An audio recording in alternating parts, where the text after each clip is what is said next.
This is the brand new Apple MagSafe battery pack, and this is the first MagSafe accessory they've actually launched after the original cases and the wallet. So it's very, very nice to see a brand new MagSafe accessory.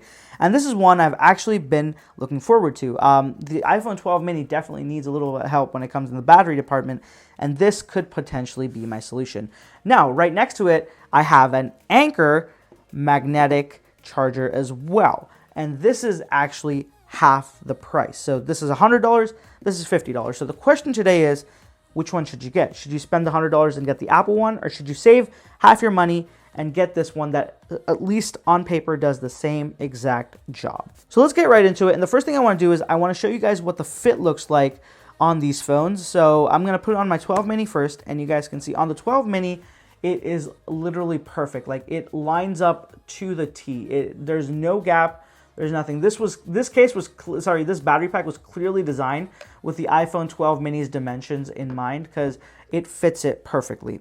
Let's take a look at this on the iPhone 12 Pro Max, and you guys can see that there's a little bit of space on the sides and a decent amount of space on the bottom as well. Now, I actually prefer this after testing, because when you hold it in your palm, at least this side of the phone, the thickness doesn't increase. It feels similar, and your kind of fingers, you can adjust how far back they are, and it feels a little bit more natural to hold this way compared to the 12 mini, which is just like, it doubles the thickness completely. Like, there's no gap there. So it feels honestly like this is bulkier. Even though this is a smaller phone and way lighter, it actually feels bulkier because of just how thick this is in the kind of seat of my palm, or whatever you want to call it.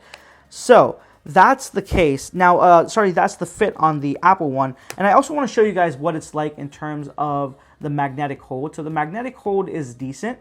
Now, it does move around a little bit. So it will kind of like twist on you like this. It won't fall off, but it will definitely twist. So if you're using the phone and you have an awkward grip on it or something, you can very easily have it slide out like this. Now, the good thing is it still is charging, though. It's because this part, the center part, is the important part. But still, I would have wished that the magnets on the bottom part were just a little bit stronger, so that it wouldn't have been so kind of like, I don't know, loose at the bottom. So let me go ahead and show you the same thing on the iPhone 12 Pro, because it has a slightly different glass texture, and it does a slightly better job, surprisingly. It definitely grips on a little bit better, but it still does the same thing, right? It does move around when you have it in certain angles, or when you're just holding it in a certain way, it can move around on you, which is unfortunate, but just the reality of it. Now, I also do have two of the Apple MagSafe cases. One of them is leather and one of them is silicone. So let's go ahead and try the fit. The kind of grip with them. So if I put it on the leather case, this is actually way more grippier. Like, if you look at this, I'm actually putting some decent pressure, and that's when it moves. Otherwise, it's not moving at all. So when you have a case on, at least one of the leather ones, the grip of the battery pack is so much better. Like, I'm literally holding the phone with just the battery pack right now. So that's how good the grip is when you have the leather case on. Now, comparatively, let's try the silicone case. And just because both of these are kind of similar materials, I'm not sure how they're going to play. But let me go ahead and put this on. And right off the bat, it's just absolutely way, way better. Like, it's not moving. There's no play. Like, I can hammer at this, and you can see, like, it's not moving. That's impressive. Because let me just go ahead and show you guys what it's like without the case on. If I just tap the battery pack like that, you guys can see, like, if I tap at it, it starts to move. Whereas with the case, it doesn't. There's no movement at all. So one of these is obviously, I think, the best option you can have is if you have a case on it, it'll just be way better, because it will grip onto your, a MagSafe case in particular, not just any case. A MagSafe case in particular will really help the grip of the magnet. So that's the Apple one. I'll get to it. I'll get back to this in a second. Let's move on to the Anker one and see what the fit is like on this. So here's the fit on the iPhone 12 mini. It's not as tight as the Apple one is, but I'll tell you this, it clearly is way thicker, and even in the hand, it feels thicker.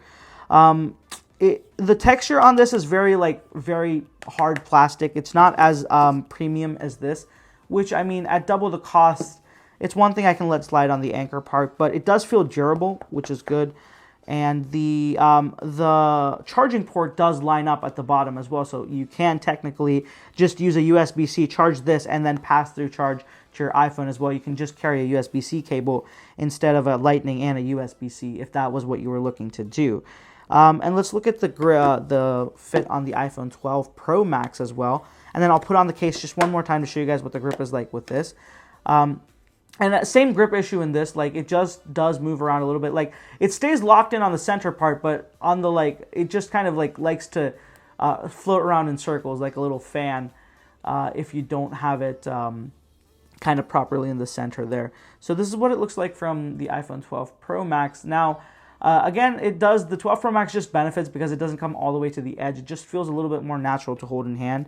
Yes, this Anker one is twice as thick as the iPhone, the Apple case, but the Apple battery pack, I'm sorry. But the one benefit it also has is that the Apple battery pack is 1,460 milliamp hours versus the 5,000 milliamp hours this offers. So that's a big difference in just raw battery.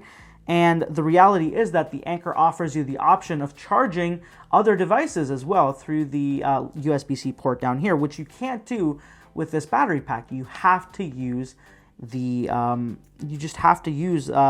MagSafe phone to be able to take the battery power out of this, which is unfortunate. And another unfortunate thing that this has is that you need to charge the battery pack, not the phone, if you want this to charge up. So with the previous battery cases, you just there was one charger included, and just plug it into that and you're good to go. But here, you have to be careful. If you plug it into the phone, it'll charge up your phone, but it will not charge up this little battery pack. You almost have to charge them separately. I say almost because if you have it connected to your phone and you connect your Lightning cable to this, then it will, again, just charge this and then pass through the charge to that.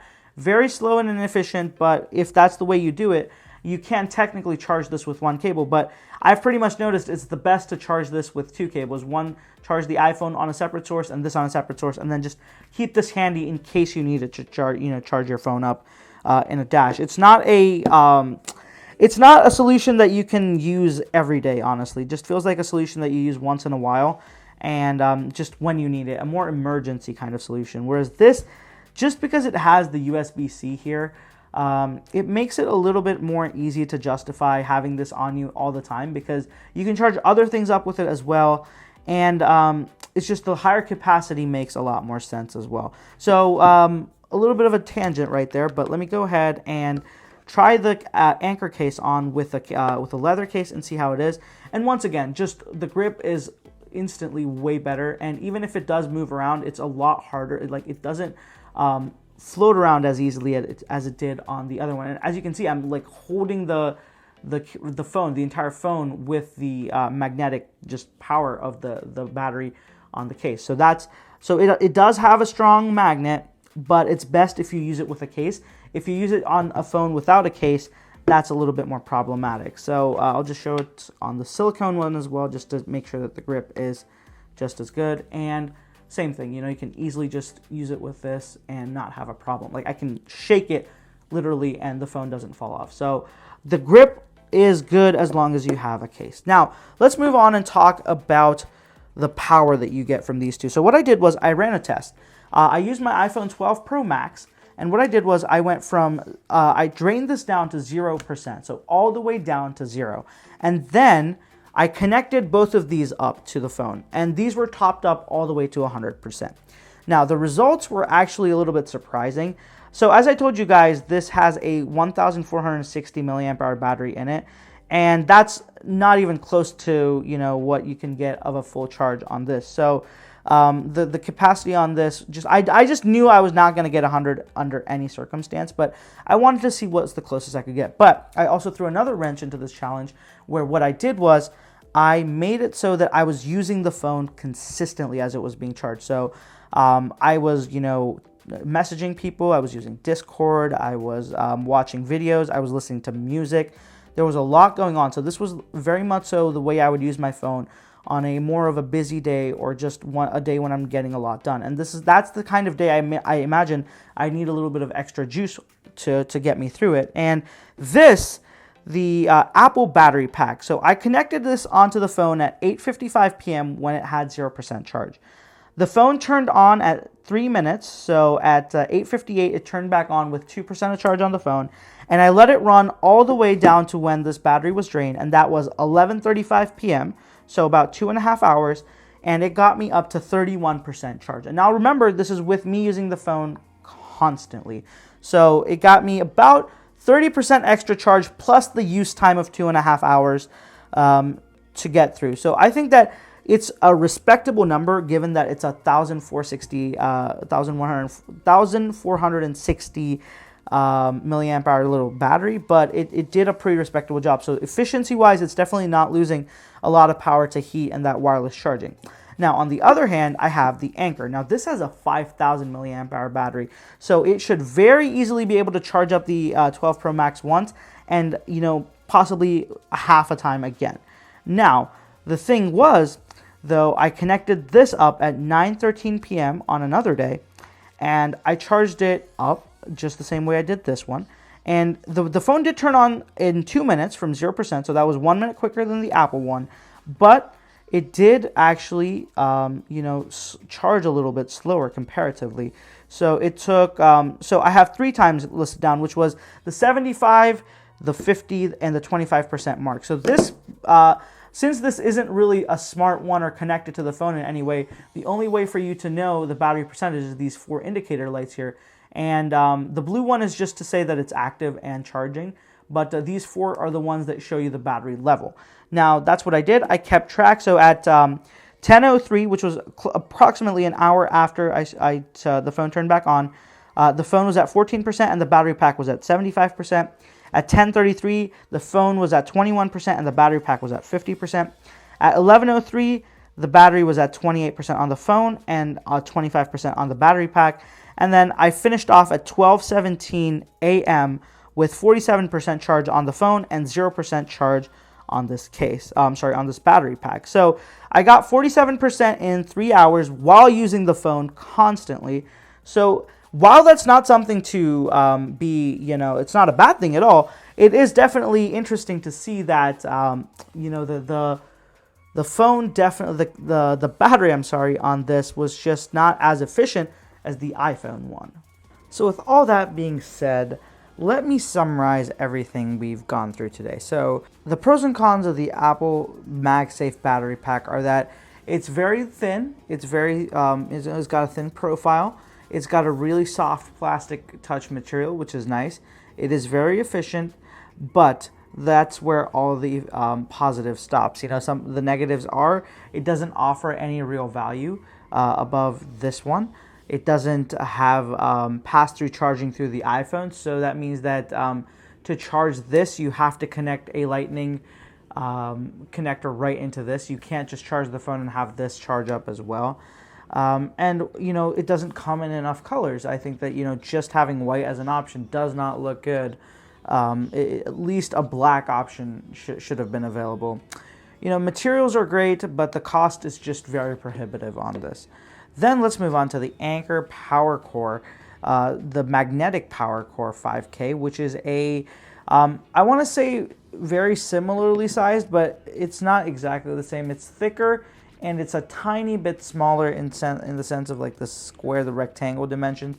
But this has a 5,000 milliamp hour battery capacity, which is way higher. And the biggest advantage being that it also has this USB-C port, which you could use to charge up other devices. Now, this you can only use on an iPhone 12. And that is unfortunate because that means that this is a $100 accessory only for one phone. Whereas this is a $50 accessory that you can use with an iPhone 12, a 12 mini, anything from the 12 lineup, but also with older iPhones or any Android phone or any device that can charge using a USB-C connector. So that's the benefit of having the Anker, not to mention the $50 price difference. So this is $50 versus the $100. And if you're looking for a magnetic charger, I honestly don't know anything. I can't think of anything justifiable that this offers that this doesn't. So the verdict here is very simple for me. I would choose the Anker one, and I would highly recommend everyone else choose this one over the official Apple one as well. Now, sometimes Apple does, make expensive accessories that have some value or something to it, but in this particular instance, I really can't find any value it provides you over the Anker, except for maybe the battery status indicator within the widgets app, but that's too minute to justify even a $10 price increase, let alone a $50 one. So I highly recommend the Anker, and if you're interested, go ahead and check this out. I'll have it linked down below on Amazon, so go ahead, check that out, and I'll have this one as well if you guys want to check it out. And if you haven't already, be sure to follow me on social media as well. I'll have all the handles right here on the screen, and of course, linked down in the description below. Let me know what you guys think of the Apple MagSafe battery pack and the Anker Power Pack. Which one would you take if it was your money and you had to spend it? Spend it wisely, and I think that the Anker is the right choice. So that's it for this one, guys. Thank you so much for watching. I'll catch you in the next one.